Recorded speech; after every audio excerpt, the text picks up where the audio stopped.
Good evening and welcome to the Board Game Barbecue podcast. I'm your host, Steve, and tonight I'm joined by someone who last night got me to open my skull, take out my brain, throw it in the fry pan for 3 hours, and now I can play on Mars.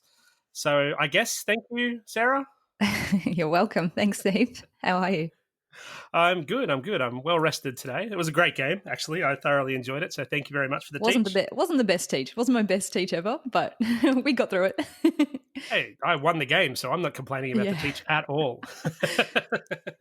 And joining us as well is the guy who now has an army of antagonists whose goal is to simply make sure he doesn't win. It's Jules. How you doing? I'm doing well, Steve. It's a badge I wear with a lot of honor. I was going to say something along the lines of only likes the games he wins, which means he likes all the games, or something along those lines. So tonight we are doing a few things. We've got our topic of the week, which is about player interaction and how important in certain games the people are more than the actual board game themselves. We'll also be talking about the board game bracket, where we're resolving one battle and setting up a couple of others, as well as of course, our sizzling games as per usual, and swearing an oath. And if we get time, we might throw some Kickstarter news in there as well. But let's get this party started and let's go straight into sizzling games. Let's go to Sarah. Yeah, certainly. So it's funny. A lot of the games that I've been playing recently have already been sizzling games because I've heard you guys talk about them and then I've bought them. So I don't want to rehash those ones again. So we have actually been playing through Clank Legacy. And I know Mike is a huge fan of Clank and he has talked about the game before.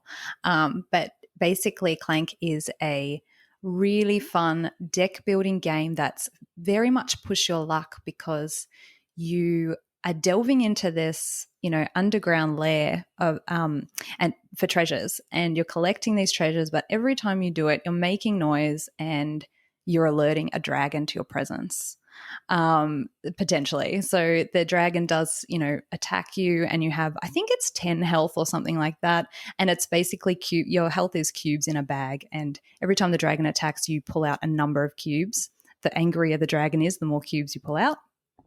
So you're risking the dragon attacking you, and you want to sort of get back to HQ, headquarters, before that happens.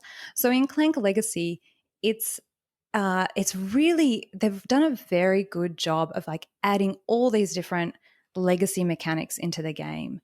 They've got a big book of secrets, and there's these little pathways you can take on the board that have a book symbol with a number, and you have to look in the book of secrets and it unlocks something.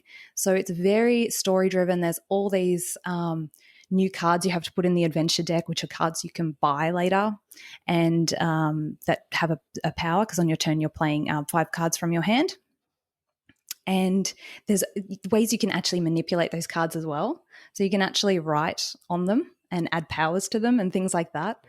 It's really cool. There's a role. Everyone has a card in their deck that explains their role. They have a certain role in the game. So mine was cartographer, I think. So I was really good at getting around the board. I think in forest spaces you have to stop because it's, hard, difficult terrain or whatever. You have to stop there usually. But because I was the cartographer, I could go through them really easily. So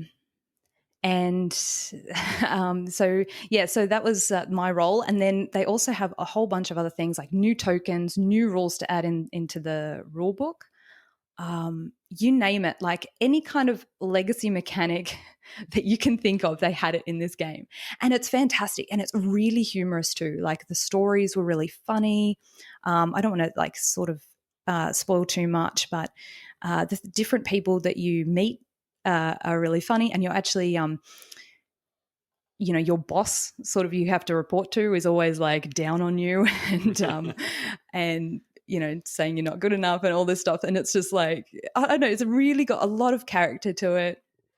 It's really fun, and I guess the only thing about it was that it almost had so many legacy mechanics that became a problem sometimes, because it was is it my turn? We just read 3 things out of a book. We changed this. We updated rules. We put new cards in the deck.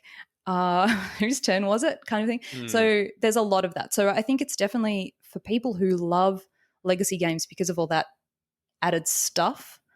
It's definitely a game for those people. And but I would say that if you don't like sort of admin in games, then it would be a bit difficult, I think, at points. It'd be like, okay, I just want to get back to the game. Let's just get back to it. So it's really good. Lots of character.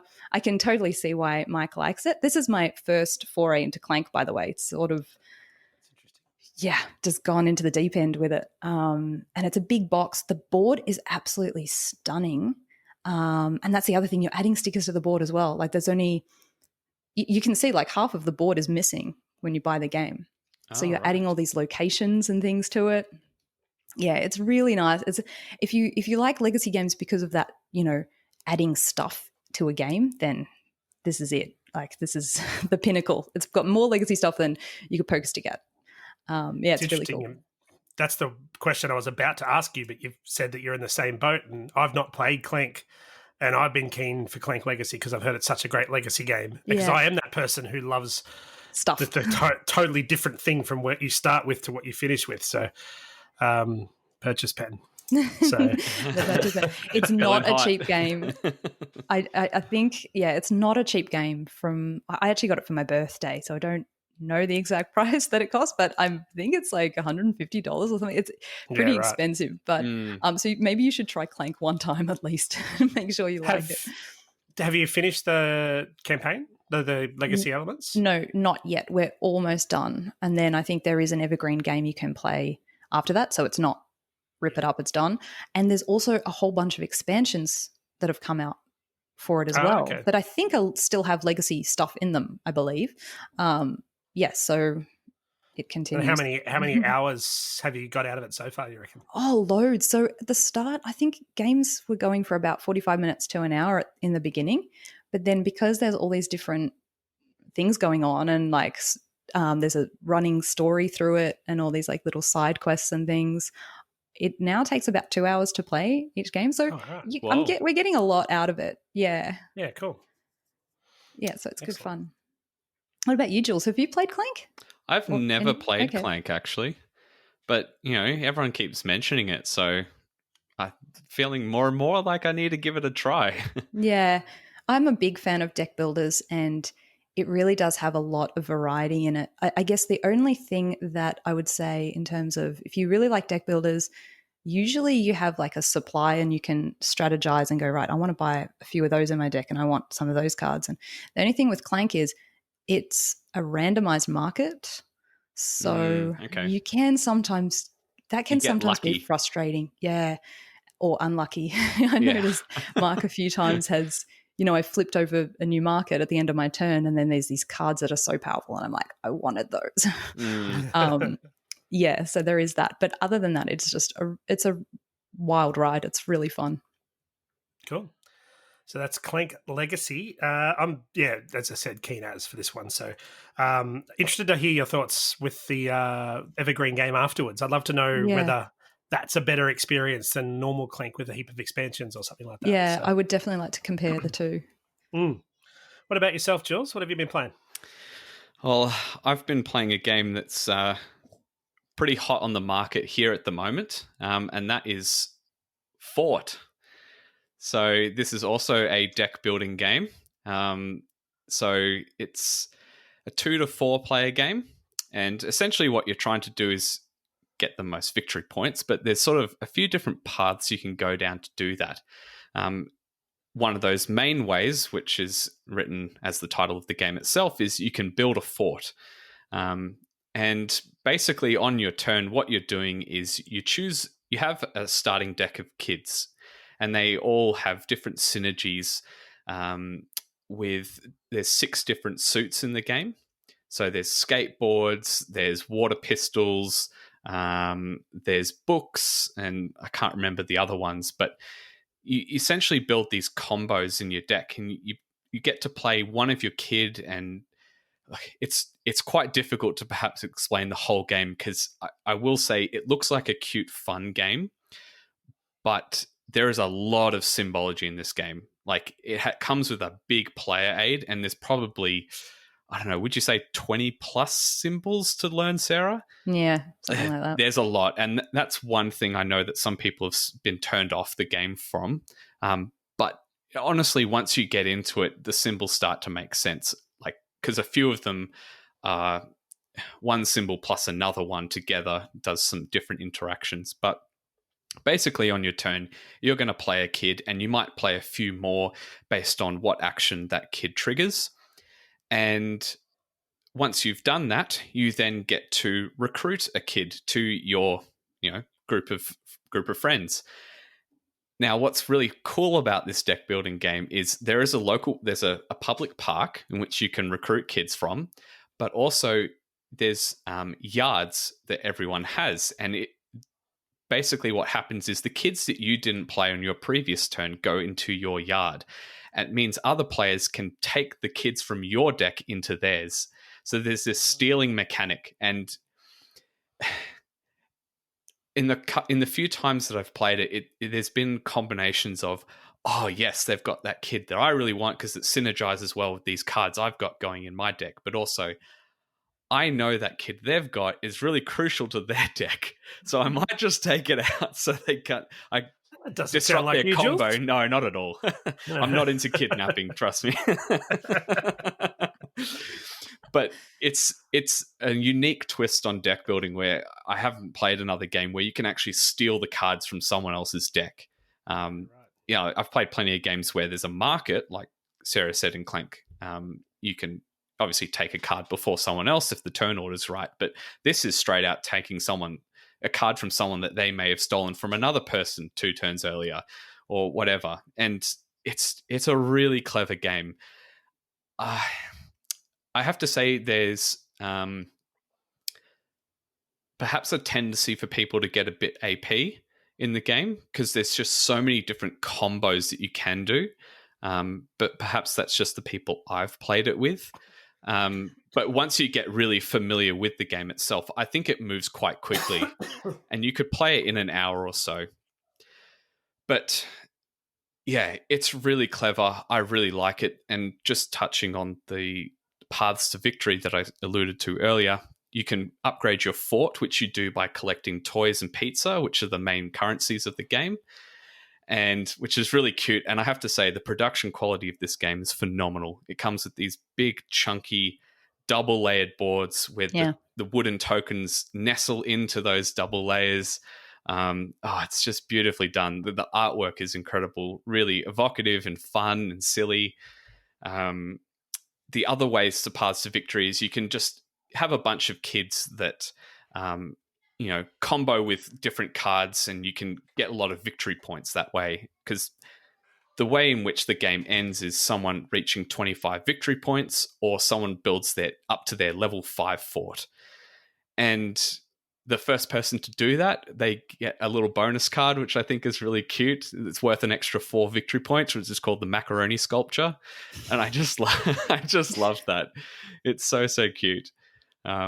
There's lots of things you can do in this game. There's even a lookout where you can permanently stash your kids in there that you can use to combo with your cards. Like I said, too difficult to explain the whole thing in a couple of minutes, but there's a lot going on. It looks cute and friendly, but it's actually really highly strategical because there's lots of paths to victory, and you need to adapt your strategy depending on what cards you get because, like I said, you can only play one and the rest go out to your yard and they could be stolen, and you have to just adapt to that depending on what other people are doing. But yeah, I know you've been playing it quite a bit, Sarah. What have you thought of it? Oh man, I love this game.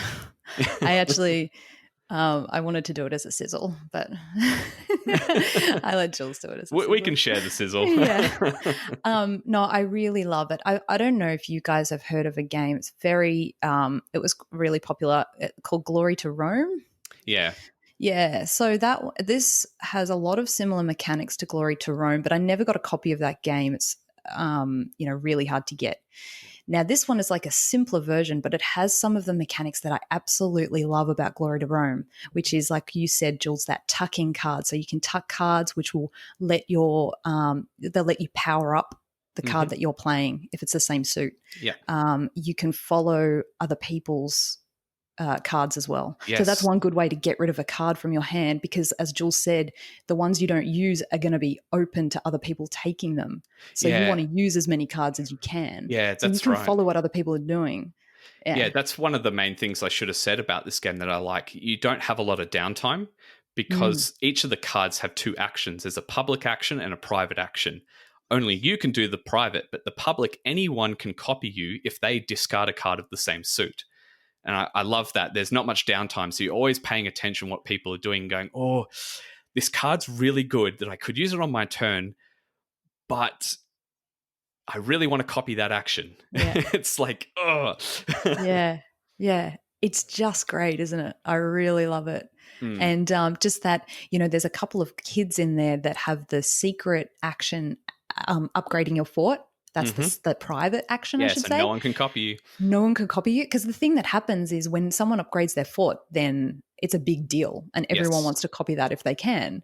Yep. So then you're following that. But if you have that kid that's, private action is upgrade your fort, you're like, I'm upgrading your fort ahead of you guys. Yep. It's really a cool. big deal at the start of the game, because one of the other cute things about the game is when you go from level 1 to level 2, you get a made-up rule, which basically gives you another way in which you can score points at the end of the game. They might say, get an extra point for each pizza in your backpack. Or there could be, there's various other bonus ways in which you can score. And then when you go from level 2 to level 3, you get a perk. And it gives you either an ongoing ability in the game, or some of them are one-off uses that can be quite powerful. Like I know one of them is you can upgrade your fort and no one can copy you, but you have to pay one more resource for it. But those little bonuses, because the big deal about it is you always have cards equal to the number of players plus one available. And if you're the first person to reach that level, you get to pick out of all of them. It's not just drawing off the top. You get first pick of the lot. So you can pick the best one that you think will synergize well with you, or deny it from someone else, whatever. So yeah, that's Fort in a nutshell. There's a lot going on, a lot of symbology, but I think once you do a few rounds, you go, okay, I get what these symbols mean, but I have to play it a lot more to really understand the depth. I think there's a lot of depth in this game, especially with people that would be well experienced and versed in the game. So I'm super glad I've got it. It's beautiful artwork, great gameplay, really competitive, unique, and I think everyone should give it a go. That Kyle Ferrin artwork, it's just so encapsulated. I want to play this game because I know you mentioned it looks like a kid's game, but my 12-year-old daughter, who isn't really into board games but is quite an intelligent thinker. Mm-hmm. I think not only the artwork, but also she's a massive fan of the TV show Community. And in Community, there's a couple of episodes where the entire episode is about this huge, big blanket fort that they've built and these little worlds that they're creating inside of it. So I'm thinking with Community and with the good art, I reckon I can get her to play this, and this could be a window into a future board game hobbyist. Fingers crossed. Yeah, I think so. I don't think it's too complex for a child of 12. I think that's a good age for it. I mean, like Jules said, I think there's a depth of strategy there that might take a little while to unlock. But, I think as you go, and there's different paths to victory as well. Like you don't have to get that fort victory. I know I was playing it with someone and they were just getting so many victory points because there's like, get victory points times by how much pizza you have. And she just had a whole bucket load of pizza and, she had a really refined deck and she just kept playing that. And so every few turns she'd get like 5 points or something. And I was like, oh dear, I'm in trouble here kind of thing. It's good fun, really good fun. There we go. So that is Fort. Now, the game that I've got for my sizzle this week actually ties in quite well with our topic coming up shortly, and this is Camel Up. Now, I've got the second edition of Camel Up. It's just such a good time. This is such a great game. I played it today. All right, there you go. Yeah. Eight players. Nice. Yeah, it's fun. So for those who aren't aware, this game, you may think it's about racing camels. It's not. It's about betting on camels to win a race. So there's a few different things you can do on your turn. You can either A, move the camels along. You can B, bet on which camel you think is going to win that round. You can also C, bet on which camel you think is going to win the entire race. or D, which camel you think is going to lose the entire race. Or you can even put out little +1 or -1 spots on the track, which means if the camels land on them, they'll either go ahead or behind, and you actually gain a coin for that. So there's a few different choices to make, but essentially what you're trying to do is figure out who you want to bet on and why. But that might not sound that exciting, but it once you put 5 or 6 people around a table, or 8 in Jules's case, watching these beautiful little camel meeples slowly make their way around the track, and we have to stop now and explain the best thing about this game, which is when 2 camels share a space, they don't sit next to each other, they stack on top of each other. So the camel that is on top is considered in front. So you might have a blue camel that you've bet on, and it's 3 spaces ahead, and you're like, yes, and then someone rolls the yellow 3, and all of a sudden the yellow's on top of your blue camel, and now you're in second place. So while all that's going on, going clockwise around the track, going anti-clockwise are the black and white crazy camels. Now, bear in mind, the crazy camels are only in the 2nd edition, which is the edition I have. So if you have your 1st edition, I'm really sorry, but there's this fantastic mechanic that you're missing out on. So go and get the 2nd edition. I'm missing out. Yeah, I only played the 1st edition today. Oh, right. Oh, really? Because I found the 1st edition really hard to get, and then the 2nd edition came out, and I'm like, oh, well, I'll give this a go. And I was so glad I did, because for that reason. So how the crazy camels work is so inside the pyramid, there's a die for every color camel, and then there's another die in there that has a black and a white color, which is the crazy camel. So if that rolls out, whatever color it rolls out, the crazy camel is going the opposite direction on the track. Now, that means that only one of those 2 camels may move each turn, and possibly none of them, because there's always 1 die left in the pyramid each round. But if you've got say, for example, the white camel, and then the blue camel comes across and it sits on top of the white camel, but then the white camel rolls a 3, it'll actually take the blue camel back. Oh my God, that is a classic. That is insane. And it's just fantastic, because you see that one person who's just gone all in on blue, and they're like, no, what's happening to my camel? It is just a load of fun. No one takes this game seriously. No, can't. You cannot predict what's going to happen with those camels.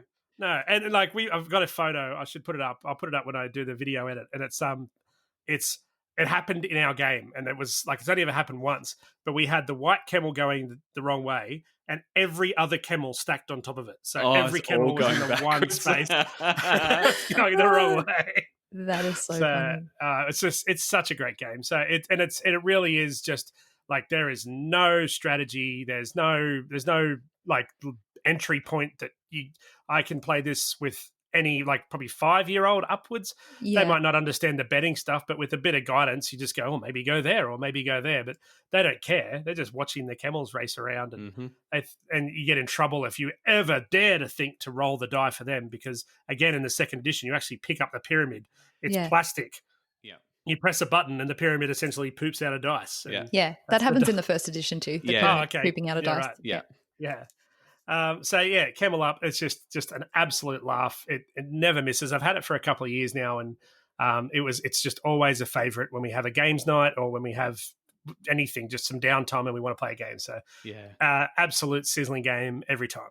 Yeah. In the moment we had today, like, a lot of people were trying to crunch the statistical, outcomes. And I'm like, guys, just don't even bother. Like, there's no point. And a couple of times, what they predicted happened. But at the end of the game, it was the green and the orange that were in the lead. And I think a lot of people had hedged their bet on orange to win. And it just needed like a 2 or a 3 and it would win. But green happened to pop out first and jump on top of the orange, and then orange carried green across the win. It was so good. Everyone were like so tense for that final roll. You're like, oh, and green came out before orange, and everyone's like, oh no. And I think that's part of the fun as well, is seeing people trying to like figure it out. Yeah. Getting serious about it. They're like, if this die comes out first, and then this will happen, and then this might happen, and then the complete opposite happens, and this is like more. Yeah, and I had to say it was really funny as well, because with 8 people, there's only 5 camels in the game. What ended up happening was, the first few people decided to do a roll because there's no point taking a bet for the leg of the race because you just don't know. But what happened was, I think it was 4 people decided to roll in a row. So there was only 1 dice left. And it was pretty obvious which camel was going to win that leg because there was only really one outcome that could possibly happen. So it then became, the person was like, well, I'm just going to roll the die and deny everyone from grabbing a bet for that leg of the race. I was like, no. I'm not sure if they have it in the first edition, but in the second edition, they have a partnerships variant when you have bigger numbers. Yeah, no, they don't have that. Yeah, right. For that same reason, you could actually, like, you may not get a turn in a round. It may not come around. Yeah. So you can play a partner card, and that means that you'll get the same benefits or similar benefits to the person you play it with. I don't love it like that, but it's a good way to include more people, I guess. Yeah. And the other funny thing that happened today was there was one particular tile halfway around the track where they'd put down it on the side where you go back a space. And we had this moment of like 10 minutes where the camels just kept rolling ones and going back and rotating on each other. And the person kept raking in the coins. And it was just like, what the heck is going on? That's annoying. Yeah, but like you said, you can't take the game seriously. It's just for a laugh. And, you know, when you don't want to think about anything, just roll some dice and have some fun. And there is a lot of entertainment in watching grown adults pull their hair out and get upset about some camel meeples. It's just, and plastic money. Yeah, it's fantastic. This needs to be a game at a casino. Like, they need to make it an official game. That'd be hilarious and would cost me a lot of money. Oh, yeah. So that is Camel Up. Specifically, the second edition, as I mentioned, has those few extra elements. And if you don't own a copy, for sure, make sure you get the second edition. If you do own first edition, I'd probably go as far as saying I'd probably try and offload my first edition and go and buy the second edition. Those crazy camels make that much of a difference. And the artwork's a bit nicer, and there's a big tree, and that's all by the by. But those crazy camels. So with that, as I mentioned, that kind of linked into what we're talking about today in our topic, which is when the experience or the player interaction is more important than what's actually happening in the table. So again, Camel Up is a pretty perfect example of that. What are some other examples of games that you guys can think of that really just the player interaction is so key? For me, the first one that comes to my mind is Cosmic Encounter. Like, if you just to read the rule book, the rules itself, it can seem like a pretty dry numbers game, I suppose. Just, you know, X number of ships battling another, and winner, gets to colonize. But the game of Cosmic Encounter is all about the politics. It's all about the negotiation, trying to just coax someone to join your attack or join your defense, and then even stabbing them in the back and throwing the fight, and all their ships go into the warp. You've had that happen, Sarah. Oh, you did that to me so many times, Jules. Like, I'll help you, Jules. I'll help you with this battle. Okay, cool. I'm not battling. Oh, great. I just lost 2 of my ships. Those moments just make Cosmic Encounter. Like, they're not scenarios that are explained in the rulebook. They're only things that can be experienced by introducing that interaction and the politics you can generate with the right group of people. Yeah. It's one of those games you can't take too seriously. And very often when I've played it, because you can have joint winners, you can have people win together. And look, that happens a lot because if you don't decide to team up with someone, everyone else gangs up on you. So you gotta, for me, it's like I gotta cut my losses there. So yeah, it's just, Cosmic Encounter's a blast. It's really, really good. Yeah, it's so good. It is, like you say, it is all about the politics. It's about are they lying? Are they not lying? It's all the table talk. And if you do this, then, I'll do that for you. Yes. And, it's just great. And like you say, if you just looked at the board, especially sort of the older edition and that, it's like, it doesn't look that great, but it is so good because of the people you play it with. Yep, absolutely. Have you got any other ones, Sarah? I've got one, and again, it looks really dry, and it's called Medici. It's quite a sort of classic game. It's a Reina Knizia game, and basically all that happens in this game is that the person whose turn it is draws out goods cards, and you all have a ship that can hold just 5 goods. That's all. And you're all trying to get the most valuable goods, and you're trying to sort of work towards owning the most of certain goods. And I think there's 5 different types of goods in the game. And all you do is you draw like 1, 2, or 3 cards, and then you start a bidding session going. And that whole game is just about getting your friends to pay way too much for absolute rubbish. And it's just so funny. It's like, you know that someone has 2 purple things, so they're going to spend whatever. And the thing you're actually bidding with is points. It's not like, it's not like another resource, another currency in the game, right, and it equals something else. It is literally points. So you're moving your token back on the victory point track to buy things, and you're just like, that person's got 2 purple, they're going to pay through the nose for this purple thing that I've just drawn out. And so you're just like 20 points, and they will, they might pay it. It's crazy. It's so fun. Again, it's just, you look at the board, and like basically all the board is the victory point track and just how much goods everyone has of something. You barely even need a board. You could write that stuff on a piece of paper. But the game is that. It's just about trying to screw over your friends, basically, and get them to be broke because they've spent all their victory points, Oh, man. Yeah, it's a classic. It's really good. The game you reminded me of that I've fallen in love with recently is the Estates. Oh, yes. Man, that game is about the people. Like, oh, yeah, for sure. Yeah. If you just read the rule book, you could just play this mathematically and it would be really boring.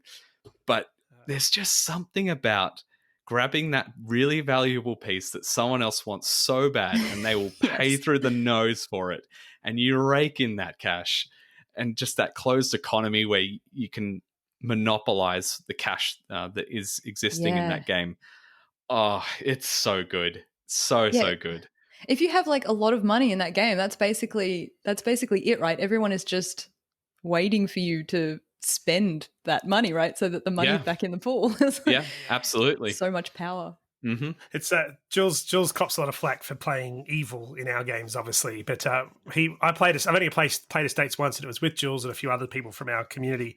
And I played the woe is me card. So I had a street that I was working on, and then Jules pushed it back. So I'm like, oh, damn you, Jules. It's always Jules ruining this for people. And then so I'm like, whenever someone had a chance to move someone, like, you should just come over here. I mean, you got no chance going there. And there was this one moment where Shane, one of the guys he was playing, he had the opportunity to completely ruin me. And I managed to convince him that he was going to ruin himself. He was already ruined by this point. There was no doubt. And I managed to convince him to help me out, because otherwise, Jules might win. Mm-hmm. Yeah. And they're all like, oh, Steve won. That's good. I'm like, yeah, that's right. It's good. That's exactly no, it's a classic. We've got one that's a bit of a unknown. It's just had a second push on Kickstarter. It's called Rival Restaurants. I'm not sure if you guys have heard of it. Yes, I have heard of it. It's a bit lighter, and it's a bit, it's probably aimed. It's a family game. But I think the key is some sort of level of negotiation is where these games really just absolutely fire. And in this game, what happens is you have this period where you go to the market, and you'll each decide where on the market you want to go before, and then you all reveal. And there's some cards where if you go to the same place as someone else, they'll boot you off and you have to go somewhere else, whatever else. But in the end, you go to these markets, and you can only buy the ingredients that are on show or draw blind from a deck, which is pretty standard in those sort of situations. But you can't guarantee you're going to get what you want. But you can look at what other people are trying to get for their recipes and make sure you get whatever they need. Because as soon as you've got your stuff in the market, a timer flips, and that's the negotiation phase. So then you can start. Well, it's actually the timer flips at the start of the market phase. Sorry. So someone might say, "Oh, look, you're at the meat mart. Can you grab me some poultry, and I'll pay you for it?" Like, yeah, no worries. So you buy the poultry. They go, "Okay. Oh, well, here's the $200 it costs." I'm like, "No, it's worth $1,000." And they're like, "What?" I said, you go to there and buy it, and then I'd pay for it. You're like, yeah, but you're not going to pay the store price. Like, I had to go down there, had to talk to the guy, and you just end up, you have those moments where it's like, it might be a laughter, but it also must be just complete and utter, I want to kill you. How dare you do this to me moments. And it's fantastic. So, and there's other things you can do, like whenever you make a menu item, you obtain a certain amount of garbage, and you've got to go to the island to get rid of that garbage. So if you know that someone needs to get rid of their garbage before they can build another thing, and you've got the ability to boot someone off at a space, then you go to the island as well and you boot them off, and they have to then take point penalties for having all this rubbish in their kitchen. So again, it's just one of those situations where you're deliberately making it hard for people for entertainment. It's fantastic. Business is business. Yes. Mm-hmm. Yeah, I played a great game. I think I reviewed it last year, and I really want to get it off the shelf again. And it's called Sailing Toward Osiris. And it's a Euro, and it's one of these, ancient Egypt Euro games where you're building structures, you're building sphinxes, you're building obelisks and things like that. But they amazingly added this, because Euros, they don't have much player interaction, generally speaking. You're building, you're getting your resources, and you're building things. You're basically not getting in each other's way too much. And what they did with this game is they were like, why can't we make a Euro that's about negotiation? And so they added that. You can basically negotiate whatever you want. There's 3 different types of workers in the game, and you might not have the right ones you want in the round, so you can negotiate that. You can say, hey, does anyone have one of these workers? I'll swap you for this and a card. And there's like city cards that give you like powerful abilities, so you can swap. You can trade them, and it means that sometimes you'll go to a space just because that's the only place on the board you can go, because there's blocking. It's worker placement, so there's blocking. Someone might be somewhere you wanted to go. And so then it's not wasted, because you might go there and get a city card that you didn't really need, but now you have it, and now you have something else to like bring to the bargaining table kind of thing. Yeah. And it's so clever. I enjoyed it so much. And I just thought to myself, why don't they do this more with Euro games? Like it doesn't have to be negotiation, but have something that brings you back to the table so you can talk to your friends instead of just hovering over the board, like looking at the board the entire time. It was great. I think one that goes without saying is, and I know that Jules loves this one as well, which is Sheriff of Nottingham. Oh yeah. We've got a copy here, and interesting enough, I'll ask another question after we talk about it for a bit. But again, it's all about the bargaining and the negotiation in this game. And so basically, you've got someone playing the sheriff, and you're trying to get your goods to your market, but you might be sneaking some illegal goods in there. So you've got to try and tell them that what you've got, I've just got 3 apples in there, good sir. And if they don't believe you, they can check your bag. And if it's not 3 apples, then you've got to pay a fine. And if it is, they've got to pay you. And so what you end up doing is just go, there's 3 apples in there, and there's $5 just to because you're such a lovely sheriff. Don't worry about it, Yeah. Or things where, like, if you don't check my bag, I won't check yours. And those sort of conversations. And, but then it's not like a legally binding contract. If someone offers you that, you could just turn around and go, I've decided to open your bag anyway. Yeah, I'll take your money and I'll open the bag. Yeah, I mean, you might lose some friends, but I mean... Oh, yeah. Yeah, it's a great game. Yeah. Oh, it's so good. So many moments of like, it's just bread and cheese. There's nothing else in there. And open up, there's a crossbow. It's always a crossbow. I love it. What I love is that not only can you bargain with the sheriff when you're giving them your bag, but someone else might be bargaining with the sheriff, and you go, nah, bet you $5 there's something wrong in there. No, that's what I love. Someone goes, I'll pay you 5, don't open mine. I'll pay you 10 to open theirs. Yeah, that's right. Yeah. Oh, I love doing that. Love doing that. Here, sheriff, I'll give you 10, open their bag. And the horror on people's face when they get there, I'm screwed. Yeah, because they don't know who to be angry at that. Yeah. Either the sheriff taking the bribe or the person giving it. Yeah. And some of our Discord members asked about a few other games, or talked about a few other games. I've played one of them, Deception Murder in Hong Kong. Yeah, have you guys tried that one? Great game. Yeah, it's a really good game. It's so it's basically like it's like a mini werewolf kind of thing where you've got people sitting around a table. They've got 8 cards, so 4 of one type, which is evidence, and then 4 of another type, which is the murder weapon. And everyone closes their eyes. The forensic scientist asks someone to open their eyes and choose one of each, so that's the weapon. And what we do then is everyone goes around and you've got. I'll take one step back. As a forensic scientist, you can give clues to how the murder happened. You're trying to help everyone else solve it. So you've got these little cards where you might say time of death was midnight, and then how the person died was excessive bleeding or something like that. And so you're trying to clue everyone into what that murder weapon was and what the evidence left is. And then everyone can ask questions and look around and throw out their hypotheses. And then at any point, someone can throw their badge in and make a claim, but they have to be 100% correct. So they need to get the murderer, the weapon, and the evidence. And if they get anything wrong, the answer is no. You don't say, oh, no, you've just missed one thing. Yeah. It could be totally way off. And on top of that, if you play with enough people, you've got a witness, so someone knows who is. But if they're too obvious and the murderer identifies them as a witness, then the witness dies and the murderers win. And it's really cool, and it definitely is the player interaction, not only when it works well, but more so when it works poorly, is fantastic. So someone will say, "Oh, so the witness needs to turn over a card," and the witness will go, "Oh, which one do you want me to turn over?" Oh no, no, I'm not the witness.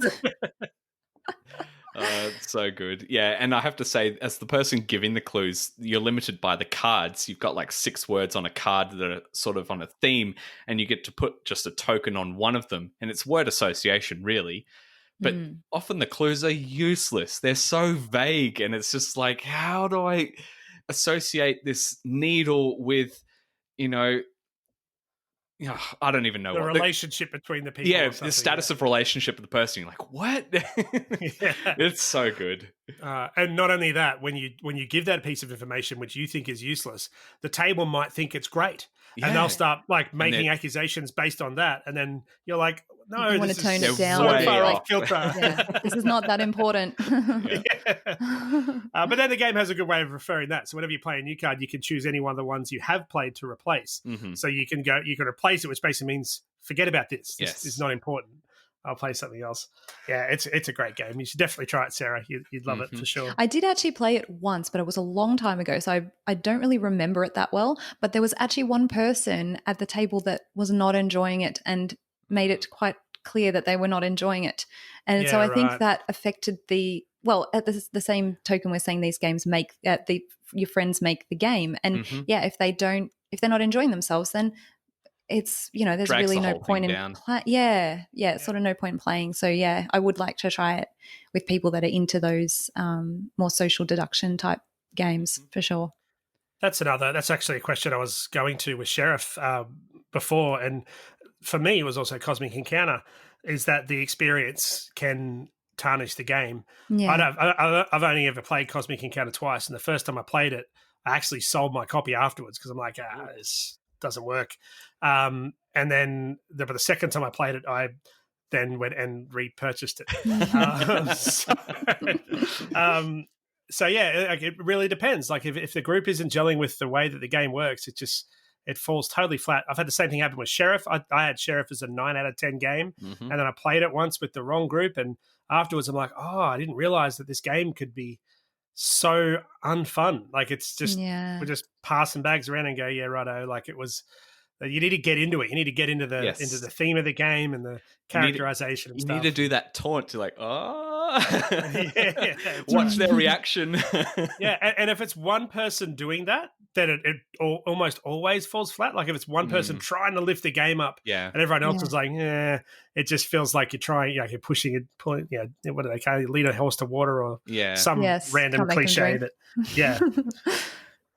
So have you got other examples of games where even though you may have had a good experience or expected a good experience, then it's actually not been that case?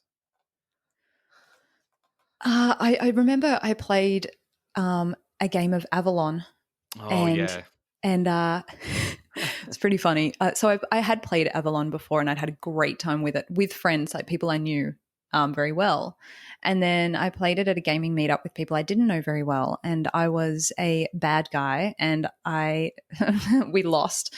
And it was probably something, I probably didn't play optimally because I didn't, you can make mistakes in that and accidentally stuff up and, tell a lie that wasn't very convincing, and then that's it kind of thing. You're not trusted.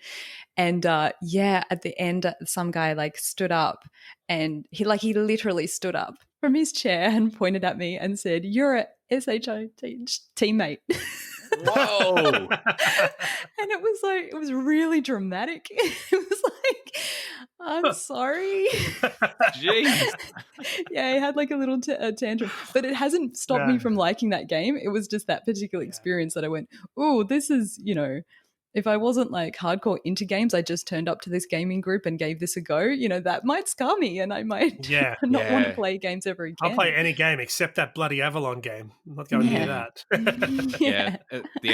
That's one on paper is incredibly dry. Like pick a people, put a card down, pass or fail. Like that is all about the people. That one. That's a good example. You're not even really doing much in the game, and quests don't feel like quests. No, it's just who's we're going on a go. quest. Oh, we're back. Did we pass or fail? I don't know. Yeah, exactly. Avalon always reminds me of Coup as well. I haven't played Coup for a while, but my kids love that as well. And it's just like there could be 5 people at the table, and everyone on their first round's like, "I'm the Duke, so I'm going to take 3 coins." $3. There's 6 Dukes in the game. And I can't remember whether does the ambassador get to look at 3 cards or 2 cards? I can't remember, but I remember that I had the ambassador card. Oh, ambassador, you get to swap your card. Yeah, but you get to look at the cards that are in the deck. Like you get So I remember one round, I think I was the last player to go, and everyone was the Duke as per usual. And I was about to do the Duke again. I thought, no, I'm going to get called out. But I had the ambassador, so I said I'll play the ambassador, and I picked up, I can't remember whether it was 2 or 3 cards, and they were both Dukes. Oh. So no one was a Duke? Everyone was lying. I think there's 3 of each in the game. So one person might have been telling the truth. One might have been telling the truth. That's right. Yeah. But it's almost like a given that no one accuses anyone in round 1 because everyone's just getting extra coins. Yeah. I love doing that. Going Duke, assassin. It's so good.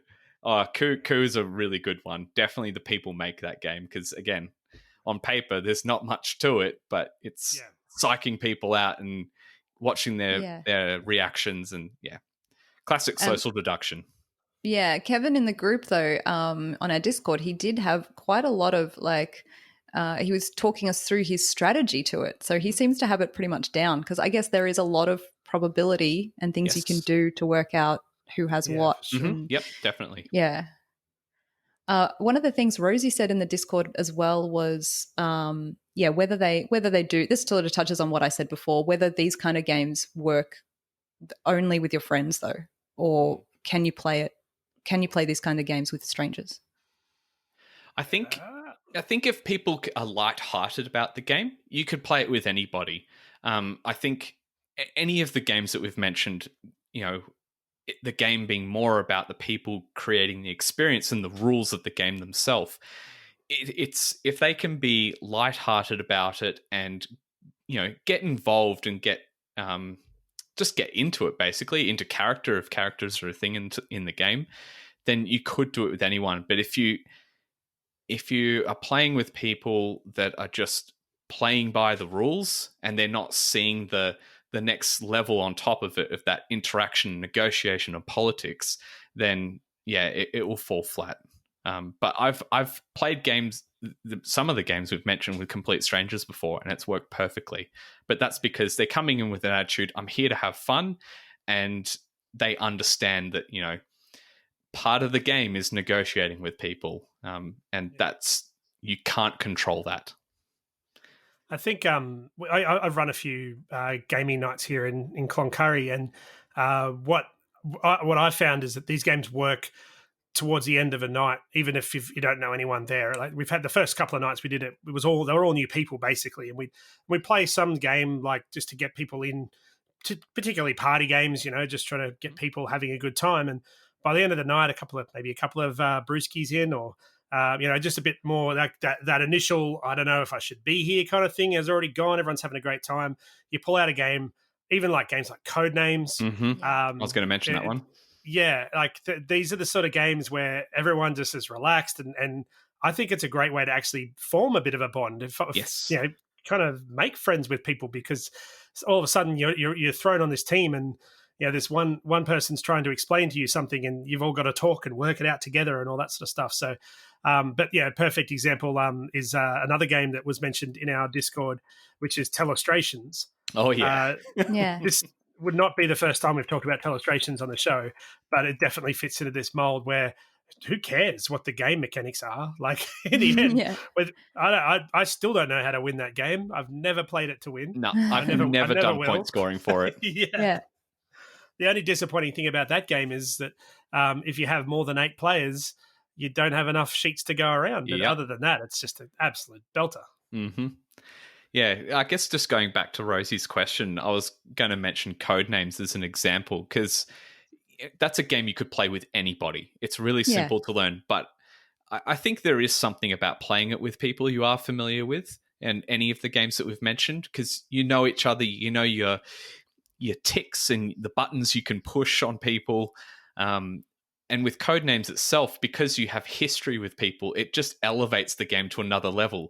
And you give this clue and you can link it to 4 words because it's this specific situation that happened, in your group 2 years ago or whatever. Yes. And the other team's sitting there going, how? What? How does James Bond relate to the moon and something else? Whatever. Like, it's just...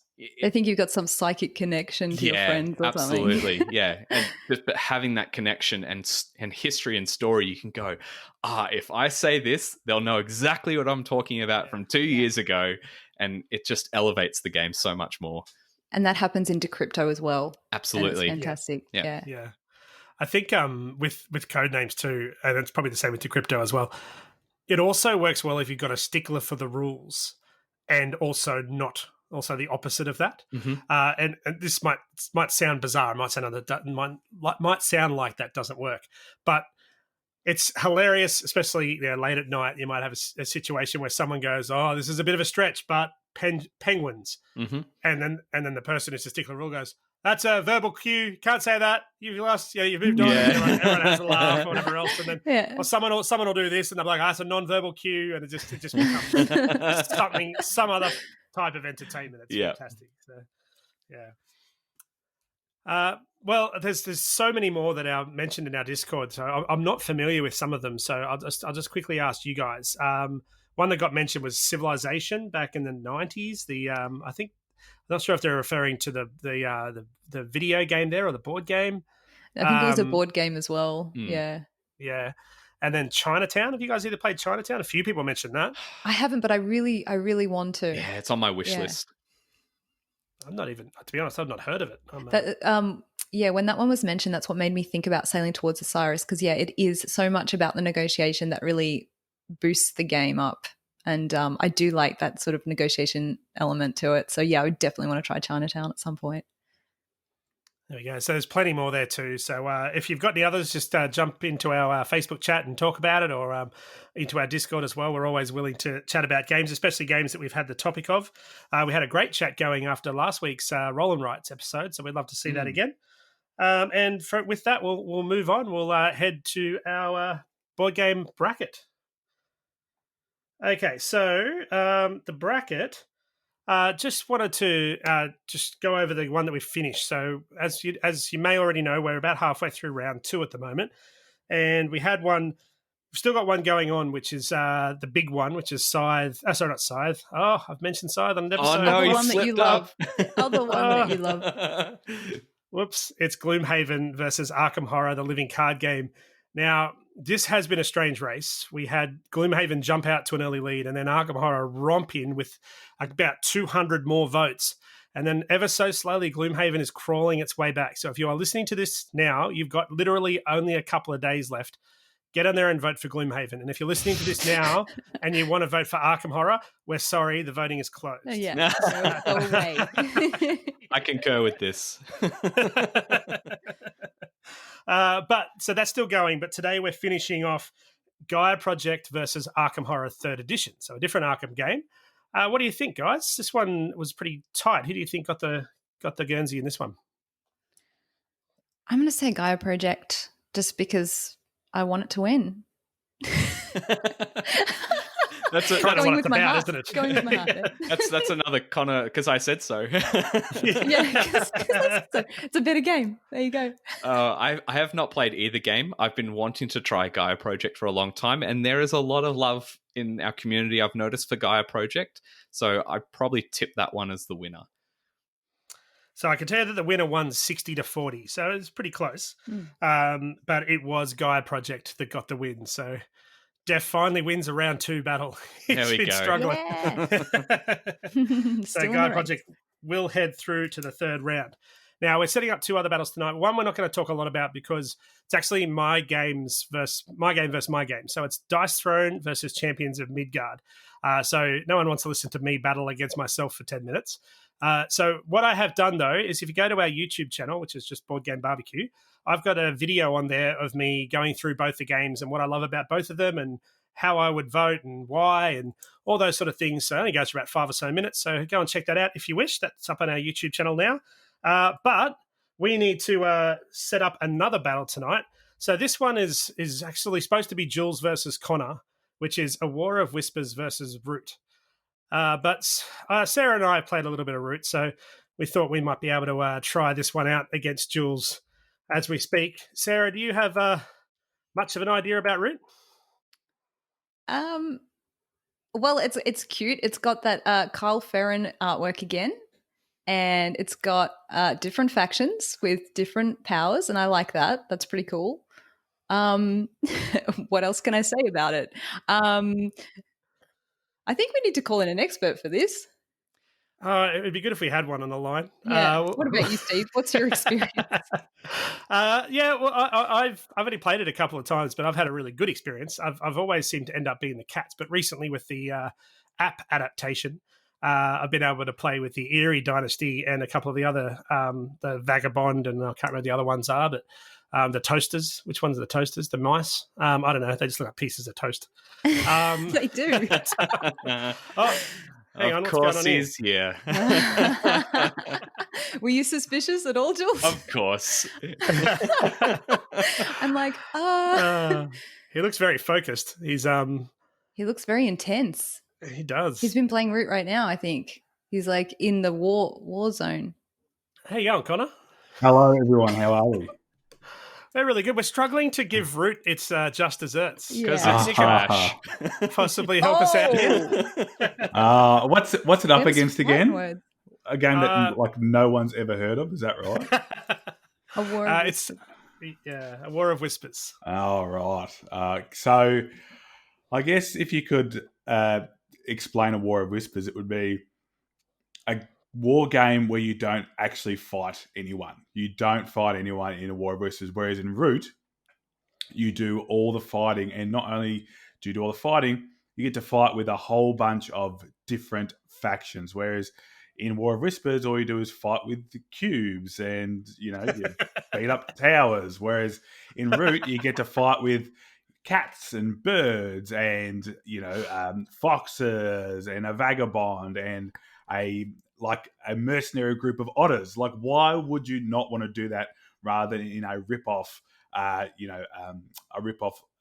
Game of Thrones, Westeros type setup? So, yeah, look, I've played both, and War of Whispers is okay, I guess, if you like to flip a coin to show that, I've been fired. I want this one to win, and there's nothing in there that you actually want to do, because you can get to the end of the game and be like, actually, you know what? I'm just going to go and, I wanted the best faction for the whole game to win. I wanted this army to win. So, whereas with Root, you get invested into your faction. You have to learn what your faction does, and then you have to learn what other factions do.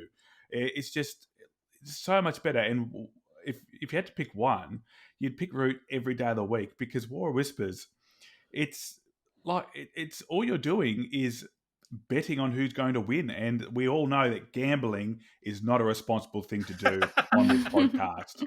Okay. Standing up for workers' rights like you do in Root when you play as a Woodland Alliance, that is the right thing to do. So, yeah, thank you for inviting me in. And my ears were burning, which is why I thought I'd better pop my head in and stand up for potentially one of the best games of all time in Root. And I think the public would agree with me on that.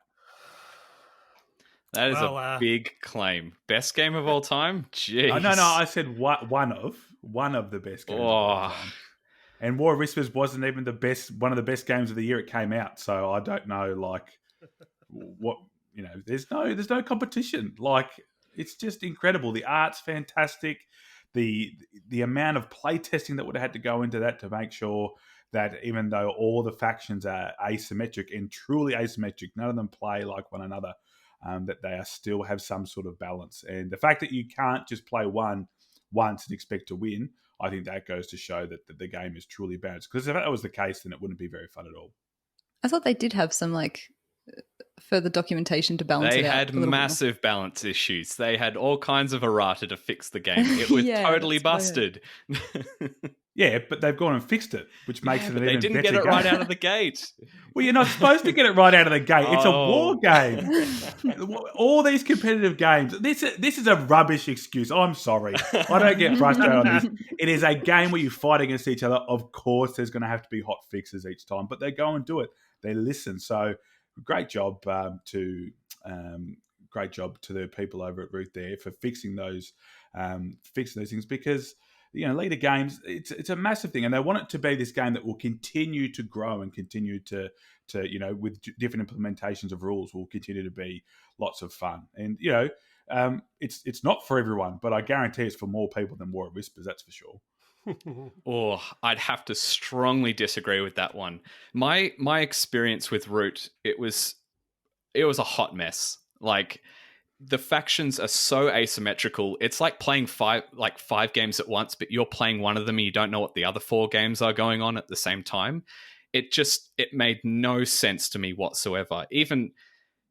There was basically, when I was not having my turn, I'd just switch off because I had no idea what other people were doing and playing, and I'd come back to my turn and, okay, what can I do now? And there's no way to prepare for that because you don't know what other people are playing and how their game even works. To me, it was just a mess. A War of Whispers is one of the most streamlined, beautiful war games that I think has ever been made. It is so, so clever. And for me, I wish I could have recorded when I taught you A War of Whispers, Connor, because you were praising the game so much. You said it was fantastic. And the fact that you said you thought it was like gambling, man, you must not understand the game at all. Like, it is highly strategic. There's bluffing involved. You can swap those allegiances. If you think you're doing terribly, just do a swap. Join the bandwagon of the team that's doing well. It is a fantastic game. And they've never had to do errata for it. They've just got it right out of the gate. And it has asymmetry.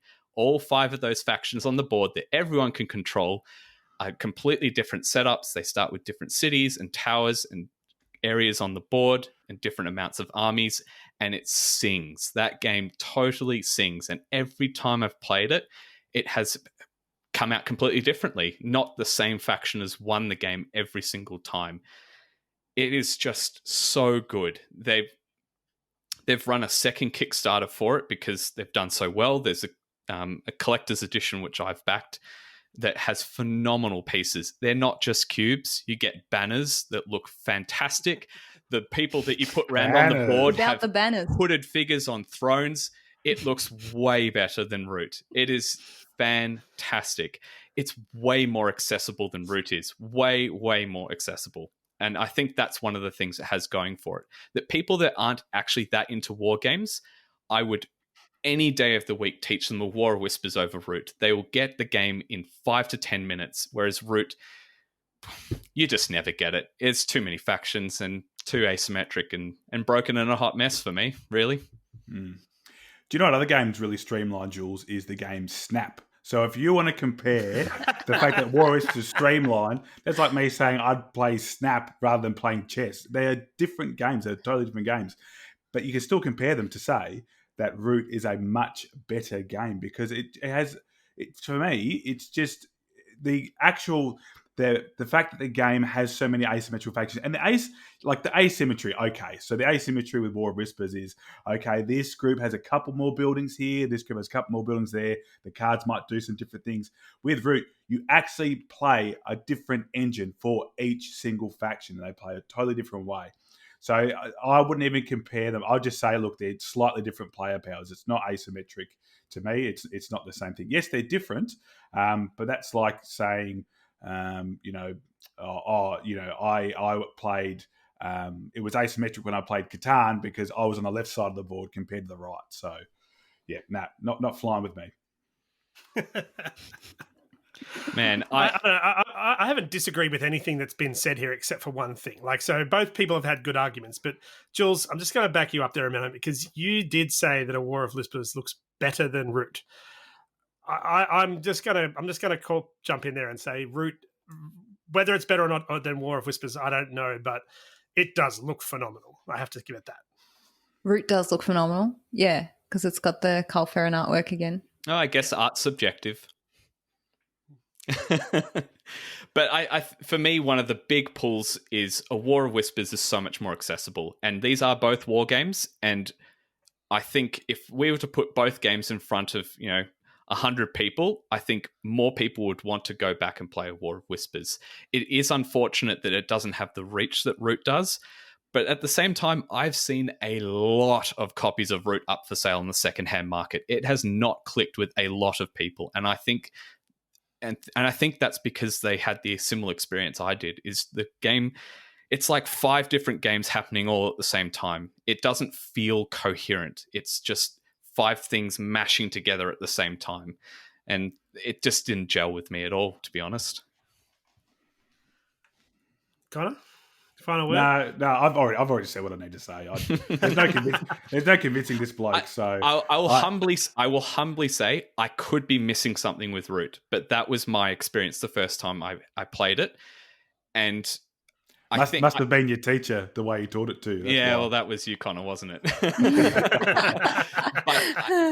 In all honesty, I can see that if you got 5 people that know the game inside out, then it would be a really good tug of war and back and forth. But I think War of Whispers is so much more accessible to have that tug of war back and forth between people and creating those alliances that you sort of know are going on, but you don't really know if they're going on. I love that tension in the game. To me, it's just fantastic. I've played a War of Whispers so many times, and I don't actually have a physical copy of the game yet because it's yet to arrive. It's in a few months. And I've only played it once in person. That made me back it straight away when it came up, and I've played it probably 20 times online. And even without the physical presence of the board, which I had my experience for the first time, which was fantastic, I've enjoyed it even without that physical presence. It was absolutely fantastic because it doesn't need the artwork to be fantastic. Yeah, it is a very elegant design. I'm backing Jules up on that. And it's one that for a war game, someone new could play and win. Mm-hmm. Someone new. Whereas Absolutely. In Root, it is about learning the game and playing it a lot until you understand how they all work. I've got a perfect example of that. I taught Dan, who's, heaviest game I think he's played is Hungry Hungry Hippos, and he won. He won that first time he played. It was fantastic. He had a great time. Sorry, Dan. Dan played Tricarion the other week. Yeah. Oh, that's true. He has stepped up a little bit. Well, I don't know if that's enough to make you decide which way you want to vote on this one, but I'm a bit undecided. I've played both of these games, and I did back a War of Whispers after I played it, so I will give it that. I also own Root, and I've owned the app, and I've been enjoying the app. And I wonder, Jules, because I played in that first game that you played, or that only game that you played, and you played with the Eerie Dynasty, right? Yes, I did. I could be wrong, and Connor will definitely know this more than me, but I felt like when I've played with the Eerie Dynasty, they're almost less involved with what's going on the board than all the other factions are. Okay. So they've kind of got their own decree that they need to work through.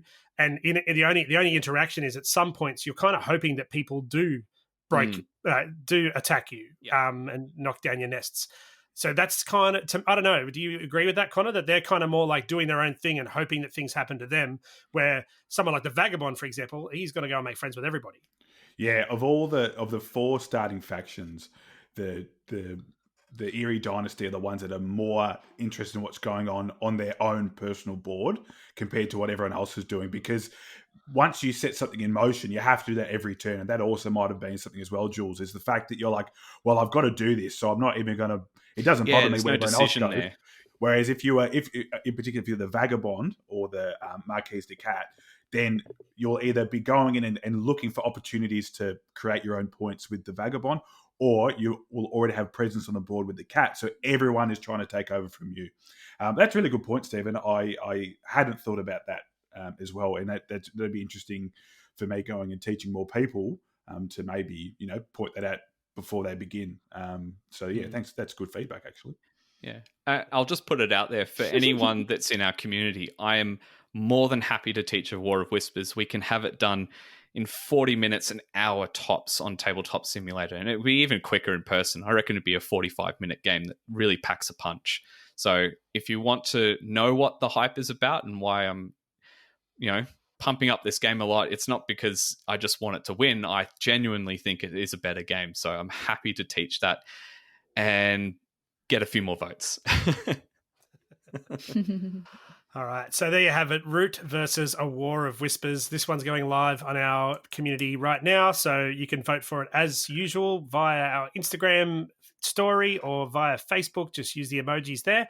We've had a really big boost in all of our votes, so a big thank you to everyone who's been voting on our bracket battle. It's been awesome to see the community get involved, and lots of comments too, and reasons why, and a bit of banter in the comment section is always well regarded. So, Root versus War of Whiskers, you got a week on this one. Remember, we've also got Dice Throne and Champions of Midgard up, and of course, get out there and vote for Gloomhaven. And Connie and I are allowed to speak about that. We didn't call you here for that. We didn't call you here for that. Where's the mute button?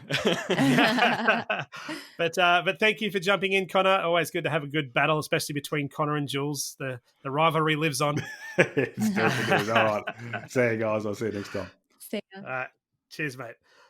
And that will do us for the bracket for this week. So we'll move straight on to Swearing an Oath. That was good fun. So I'm going to try and put an emoji of me getting popcorn out. I was trying to. Yeah. The GIF, the Michael Jackson popcorn GIF. Yes. Yeah, that's it.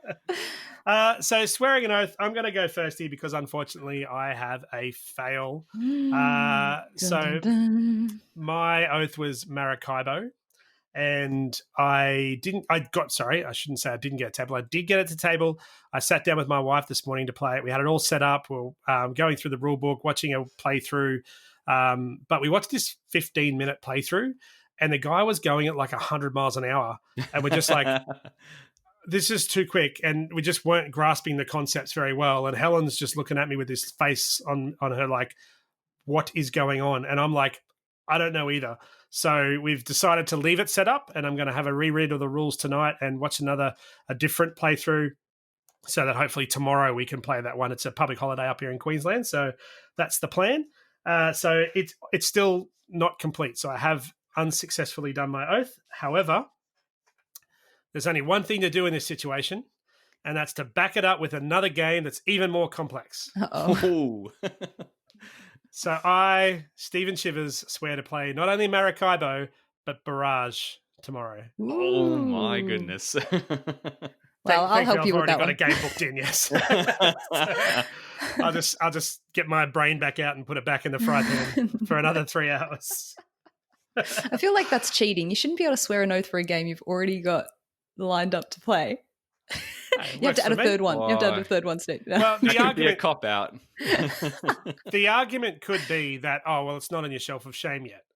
And that's, to a point, that's fair, except for the fact that the only reason it's not on my shelf of shame yet is because my order has yet to be fulfilled, but I have paid for that game. I'm waiting for it to arrive. So I'm counting that one. It's a bit of a caveat, but I'm throwing it out there. And if anyone wants to doubt me, just play Maracaibo and Barrage in one day, and then you can talk to me.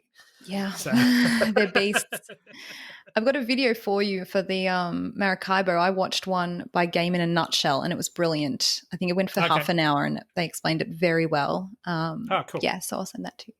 Thank you. What about you, Sarah? How did you go? I fulfilled my oath, but it wasn't a Maracaibo level game. Okay, so I did an easy one for myself. It was actually Medici, the dice game, which is a roll and write. So yeah, I kind of went for like something I knew I'd be able to knock out pretty easily, and it was good. But I did talk about the normal Medici game being very, all about the auctions and the bidding and trying to screw people over, and the dice game version doesn't really have that. It doesn't have bidding. It's just you roll the 5 dice, and that shows you what goods are available, and you take 1 to 3 of those, and then the other players can choose one of something else. So it really is just about trying to get the most luxurious items and the goods that you really want to collect. So it is really about the score more than anything. It's not it doesn't have that player interaction that I really liked from Medici. But it was a lovely little roll and write. Definitely one you could, play with, 100 players if you wanted to. You've got, the pads there, and it's pretty easy as long as someone could see the dice. You could play it online, over Zoom. You could, you take to the pub. It's, a nice little, it's not expensive, just nice little game that you could teach to anyone. So I enjoyed it. But yeah, it wasn't one to like write home about kind of thing.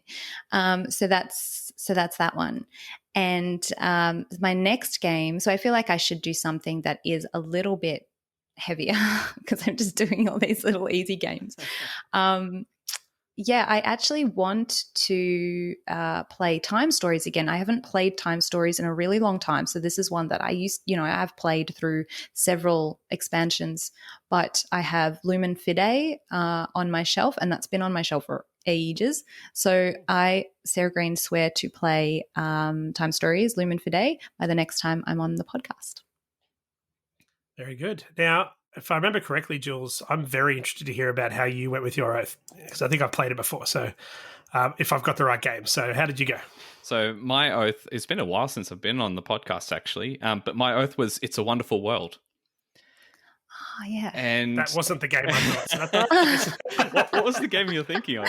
I thought it was Terrible O. Oh, that might be Mike's. I think Mike's is Terrible O. That's Mike. I've got Terrible O behind me, but I have played that before. But it'll be an oath I might pull out at some point because it's actually been a while since I've done it. But no, my oath was It's a Wonderful World. And I'd played it once at a gaming meetup probably a year ago now. But then I got sent a copy, and I'd already seen the similarities it had to Seven Wonders. And look, I like Seven Wonders, but I don't rate it that highly. I just think it's an okay game. And I guess I sort of felt excited about It's a Wonderful World when I played it. I'm like, oh, this is like Seven Wonders, but I think it's a bit better because it's actually got resources that you have to, be strategic with to build the cards rather than just you get the card, put it down. But I have to say, because it has been a while since I've been on the podcast, I've actually been able to play It's a Wonderful World like 5-6 times since. So I've definitely fulfilled the oath here. And what I want to say about it is this game's actually really growing on me. I feel like each time I've played it, the experience has felt even better. And I can see why this is a game that Adrian's played 100+ times, because there's so many different strategies in the game, and there's definitely a bit of luck in what comes out in the card drafting, because where it differs from Seven Wonders is it doesn't have different ages of different stacks of cards you're going through. It's just one giant stack of cards, and that's mixed in with really simple cards to build, with ones that need a ton of resources but give you a ton of points. And so you have this tension of like, oh, do I take that card that's really difficult to build at the very start of the game and hope I can get it done? Or do I let it pass and just build those small things to try and get an engine going? And I think what I really love about it is every time I come to the game, I have to approach it completely differently because I just don't know the combination of cards that's going to come out.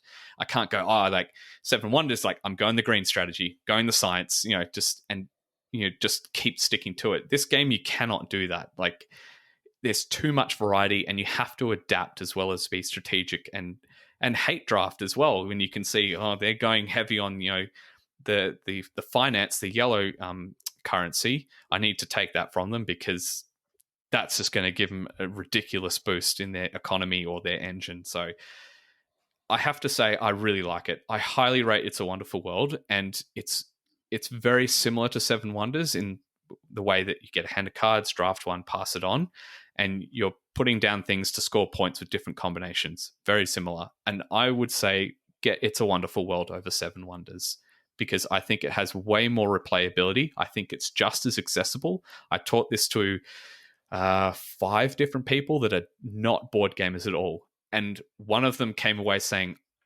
and they don't have a board game collection, I'll add to this comment. They came away playing that for one time and said, I love this, I'm going to buy it.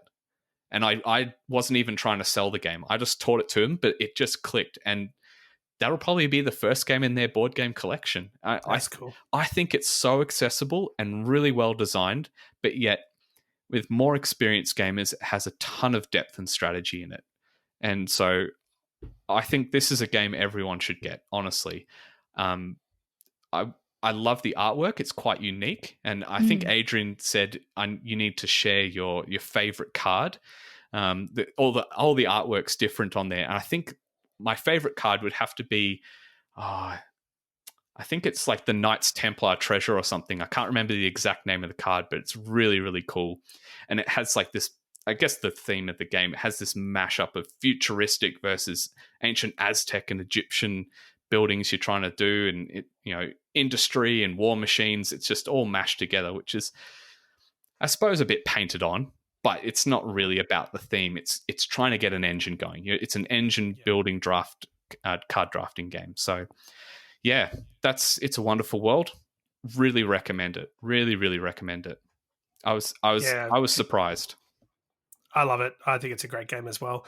I can't remember the name of the card, but there's a couple of cards that are quite humorous, and maybe in a bit of a dirty way, if I remember correctly.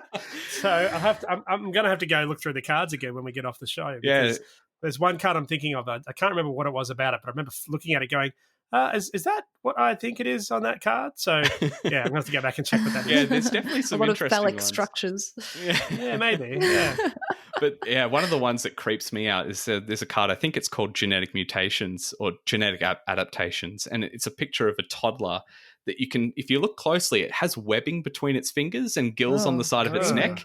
Yeah, it's really, but yeah, it's great artwork, really, really well done, and a well-produced game. The cards are nice, the tokens are really nice, thick cardboard, plastic cubes for resources. Yeah. And it's not expensive either. It's pretty cool looking as well, where it has all the resources. Yeah, that's right.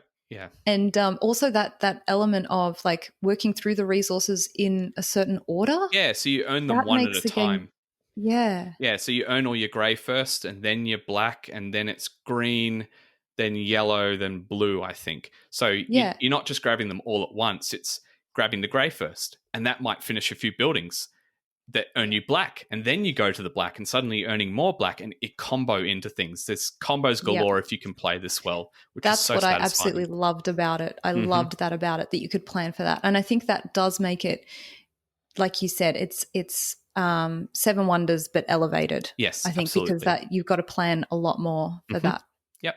And that's the thing. If you get the excess resources, you can convert them 5-1 for a red resource, which is wild, which you can use for anything. But there are some really expensive cards that require a red resource. So it's also tension of like, I just need one more to finish this, but it's a red one and they're really hard to get. Yeah. Yeah. Like I said, I was really thoroughly impressed and enjoyed it a lot more than I thought I would. So it's a big win. I really love it, and I'm glad I've got it in my collection. So what's next? So next, that's a good question. I'm sort of thinking that I want to get Heroes of Land, Air, and Sea out. So I have played the game, but only solo, and was a bit let down by it. Yeah. So I'm meeting up with people hopefully tomorrow because it's a public holiday, and I've bought myself the 5 to 6 player expansion as well, which is unpunched, so I need to do that. So I guess you could say that's Shelf of Shame because I haven't got the expansion out yet. But yeah, I think that's going to be my next oath is Heroes of Land, Air, and Sea. Yeah, nice one. Well, if you ever need someone to play and you've got a spare plane ticket, you can always fly up here and I'll happily have a game with you for sure. But that will do us for the podcast tonight. Big thank you to Connor for popping in, but also Jules and Sarah. Great episode tonight. Thank you. And if you're keen to be involved with our community, as we've mentioned a couple of times, we're fairly active with our community, especially on Discord. So jump over to Discord, find our server, which is just Board Game Barbecue. There's also a link to it in the show notes. But we play a load of games with our community there. And not only us, but also many of our community members also host games. In fact, we've got a few, what we call them, sizzling members, which are guys that are guys and girls that are in the group that are continually putting up games or just getting involved in board game chat or general chat. So jump on there and get involved. Otherwise, our Facebook community, which is the Board Game Barbecue community, that's where all of our bracket battles go up, and also just other bits of conversation and topics that pop up in there every week. There's always something going on there, as well as Instagram, which is where you'll see all of our lovely photos taken by other people on the podcast besides me. And that's where you'll also see things like where we're swearing an oath and fulfilling our oaths with our pictures of our games there, if we can remember to take them. Finally, you can jump on Twitter and follow us there, or you can send us an email, which is podcast@boardgamebarbecue.com. Also, check out our website, www.boardgamebarbecue.com. Really, pretty standard there, of course.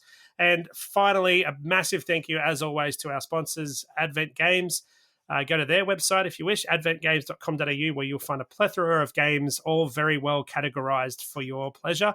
And they sponsor the show, they have done for a couple of months now, so we're very thankful for them. They do a fantastic job there, and they're definitely our shop of choice. So that will do us for tonight. Again, thanks again, and we'll see you on the next podcast. Cheers.